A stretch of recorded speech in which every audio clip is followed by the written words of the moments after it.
Welcome back to my YouTube channel. उम्मीद करती हूँ मेरी फैमिली खैरियत से होगी और अपना बहुत सारा ख्याल रख रही होगी।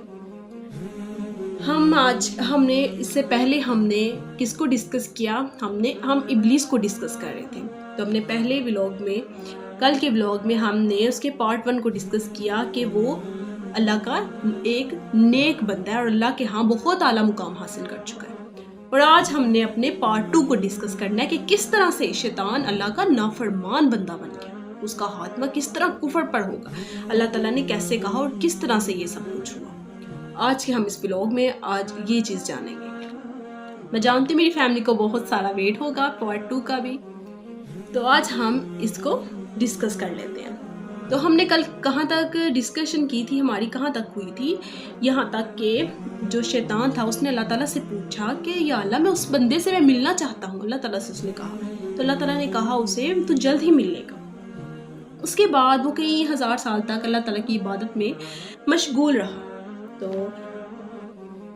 कुछ सालों के बाद फिर अल्लाह ताला ने ऐलान फरमाया फरिश्तों में कि मैं अपना एक खलीफा बनाने वाला हूँ, या मुकर्रर करने वाला हूँ, जिसको मैं ज़मीन पर भेजूंगा और वो मेरे हुक्म की तामील करेगा। तो ये बात जब अज़ाइल तक पहुँची कि अल्लाह ताला ने ऐलान फरमाया है कि वो अपना एक खलीफा मुकर्रर करने वाले हैं, और उस खलीफा के लिए, वो खलीफा कौन थे, से मुराद कौन है? हज़रत आदम अलैहिस्सलाम। हज़रत आदम को बनाने के लिए जो मिट्टी थी वो ज़मीन और आसमान दोनों से इकट्ठी की जा रही थी। तो जब ये बात अज़ाइल तक भी पहुंच चुकी थी तो वो जान चुका था। तो जब हज़रत आदम अलैहिस्सलाम का जो पुतला था उसे बना दिया गया तो उसे 40,000 साल तक ऐसे ही खड़ा कर दिया गया। 40,000 साल तक उसे ऐसे ही खड़ा कर दिया। फिर क्या हुआ? वो 40,000 साल तक जब ऐसे ही खड़ा रहा, तो जब फरिश्तों का जब गुजर उस पुतले के पास से होता था तो वो बहुत हैरत का इजहार किया करते थे। जो फरिश्ते थे वो बहुत हैरत ज़दा होते थे। और जब गुजर होता था अज़ाइल का, जब अज़ाइल का उस पुतले के साथ पास से गुजर होता तो वो उसे तकलीफ देता और नफरत का इजहार करता। वो उस पुतले को, हज़रत आदम के पुतले को बहुत तकलीफ देता, उसके साथ हटकेलियाँ करता और नफरत का इजहार करता। तो जब वो यहाँ तक के वो उस पुतले को मारता, और वो मारता उस पुतले में से खनकने की आवाज़ें आती, ठीक है, मिट्टी के खनकने की आवाज़ें आती उस पुतले में से। तो ये सब अल्लाह ताला सब जानते थे, हर सारा माजरा अल्लाह ताला तो जानते थे। तो फिर अल्लाह ताला ने 40,000 साल तक तो वो पुतला ऐसा ही रहा। तो शैतान यही काम करता था, मतलब कि अज़ाइल यही काम करते थे। और उसके बाद जो फरिश्ते थे वो हैरत का इजहार करते थे। 40,000 साल बाद जब अल्लाह ताला ने उनमें रूह फूंकी, जब अल्लाह ताला ने रूह फूंकी हज़रत आदम के पुतले में हज़रत आदम की रूह फूंकी, दाखिल की, तो अल्लाह ताला ने फरिश्तों को अपने पास जमा होने का हुक्म दिया कि मेरे पास जमा हो जाओ सब। तो जब अल्लाह ताला के हुक्म के मुताबिक फरिश्ते अल्लाह ताला के पास जमा हुए तो अल्लाह ताला ने बताया उन्हें कि मैं इस खलीफा को अपने ज़मीन पर भेजूंगा जो मेरे हुक्म की तामील करेगा। तो फरिश्तों ने क्या फरमाया? फरिश्ते बोले आगे से, अल्लाह ताला से कहा उन्होंने कि या अल्लाह, हम ये बंदा तो जाकर तेरी नाफरमानी करेगा, तो हम लोग तो तेरे इबादत गुजार बंदे हैं, ये तेरे हुक्म नहीं मानेगा। तो अल्लाह ताला ने फरिश्तों से क्या फरमाया? अल्लाह ताला ने कहा जो मैं जानता हूँ वो तुम नहीं जानते, मैं तुम सबसे बेहतर जानता हूँ। तो अल्लाह ताला ने उस टाइम फरिश्तों को हुक्म दिया कि हज़रत आदम अलैहिस्सलाम को सजदा करो। अल्लाह ताला के हुक्म के मुताबिक फरिश्ते सजदे के लिए झुक गए, लेकिन जो अज़ाइल था अपने बुग़्ज़ और तकब्बुर की वजह से उसने हज़रत आदम अलैहिस्सलाम के पुतले को, यानी कि हज़रत आदम अलैहिस्सलाम को सजदा ना किया। तो जब अल्लाह ताला ने ये देखा तो अज़ाइल से सवाल किया कि अज़ाइल, तुम क्यों नहीं सजदे के लिए झुके? जब मैंने सबको हुक्म दिया तो तुम क्यों नहीं झुके? तो अज़ाइल बोला कि, कहता है, उसने क्या बोला? अपने बुग़्ज़ और तकब्बुर में बड़ा पड़ा था उस टाइम। वो कहता है, या अल्लाह, मैं जो था, मुझे तूने आग से पैदा किया और इसको मिट्टी से, मैं इससे कई दर्जे बेहतर हूँ, तो मैं सजदा क्यों करूँ?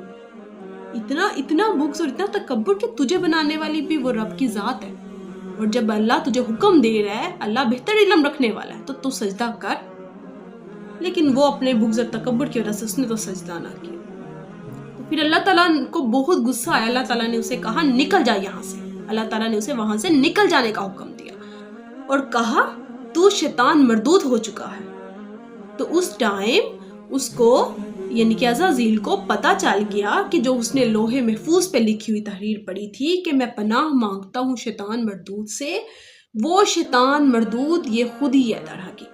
در حقیقت وہ شیطان مردود یہ شیطان خود ہی ہے، یہ عزازیل ہی ہے. بہت اللہ تعالیٰ ناراض ہوئے اور اللہ تعالیٰ نے اسے یہاں سے نکل جانے کا حکم دے دیا. اسے شیطان کو اللہ تعالیٰ نے وہاں سے نکل جانے کا حکم دیا اور کہا تجھ پر لعنت ہے. اللہ تعالیٰ نے اس پر لعنت بھیجی اور اسے وہاں سے نکل جانے کا حکم دیا.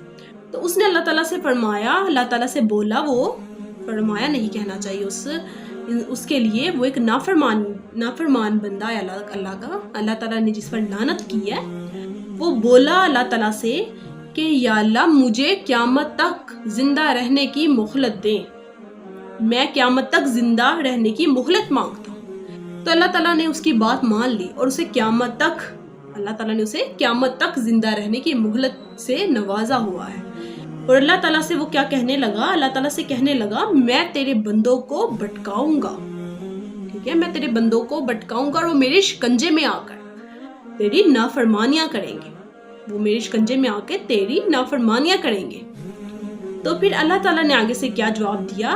اللہ تعالیٰ نے کہا تو میرے بندوں کو بھٹکائے گا، انہیں نافرمان بنائے گا. میری رحمت، میرا کرم، میرا فضل بہت بڑا ہے، میں رحمت سے بڑا ہوں. میرا بندہ، تو میرے بندوں کو بھٹکا جا کر، میں بندوں کو معاف کرنے والا ہوں. میں اپنے بندوں کو اپنے کرم اور فضل سے معاف کر دوں گا.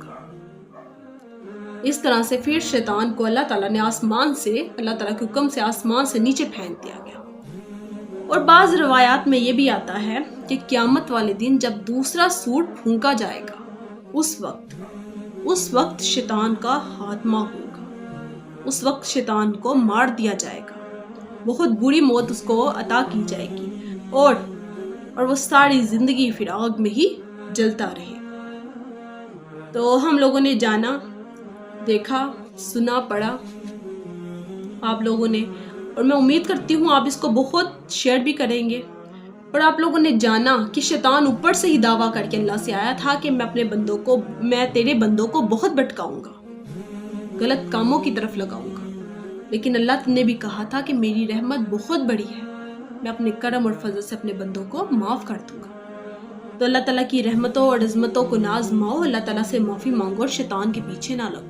جب آپ لوگوں کے اندر آپ کے ذہن میں، آپ کے دل و دماغ میں کوئی غلط سوچ آتی ہے تو پناہ مانگا کرو شیطان سے. اعوذ باللہ من الشیطان الرجیم، بسم اللہ الرحمن الرحیم، کہ یا اللہ میں تیری رحمت کا طلبگار ہوں، میں شیطان مردود سے پناہ مانگتا ہوں.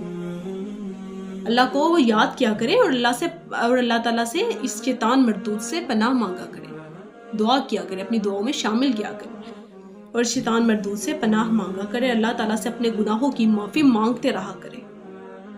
کوئی دن نہیں پتا آخری دن ہو جائے، کوئی لمحہ نہیں پتا آخری لمحہ بن جائے. تو جب بھی دل و دماغ میں آئے اللہ تعالیٰ سے معافی مانگتے ہمیں رہنا چاہیے اور ہمیں 5 وقت کی نماز پابندی کے ساتھ ادا کرنی چاہیے. اللہ سے دعا ہے اللہ تعالیٰ ہمیں، مجھے بھی، آپ کو بھی، ہم سب کو 5 وقت کی نماز پابندی کے ساتھ ادا کرنے کی توفیق عطا فرمائے. اللہ تعالیٰ ہم لوگوں کو، ہم سب کو لمبی اور صحت والی زندگیاں عطا فرمائے اور ہم سب کے اللہ تعالیٰ نصیب بہت ہی اچھے کرے. میں اب آپ لوگوں سے اجازت چاہوں گی. یہاں پر ہم لوگوں نے شیطان کی ہسٹری کو وائنڈ اپ کر دیا. ٹھیک ہے، نیکسٹ ہم اپنے نیکسٹ ولاگ میں ملتے ہیں ایک نئی ہسٹری کے ساتھ. امید کرتی ہوں آج کی ویڈیو آپ کو بہت پسند آئے گی اور آپ لوگ اسے جتنا ہو سکے شیئر کریں، کیونکہ اسلامک ویڈیوز کے بارے میں آپ اسلام سے تعلق رکھتے ہو، اس کی ہسٹری جاننا آپ لوگوں پہ لازم ہے. آپ لوگوں کو اس کی ہسٹری کا بھی پتہ ہونا چاہیے کہ کوئی آپ سے پوچھ ہی لیتا ہے، کوئی ڈسکس ہی کر لیتا ہے تو آپ لوگ دوسروں کو آگاہی دے سکو. ٹھیک ہے، اور آپ سے ریکویسٹ کرتی ہوں اسے جتنا ہو سکے شیئر کریں، لائک کریں اور سبسکرائب، آپ کی مرضی. اب ملتے ہیں اپنے نیکسٹ ولاگ میں ایک نئی ہسٹری کے ساتھ، ایک نئی اچھی بات کے ساتھ. تب تک کے لیے اپنا خیال رکھیے گا. ملتے ہیں اپنے نیکسٹ ولاگ میں. تب تک کے لیے اللہ حافظ.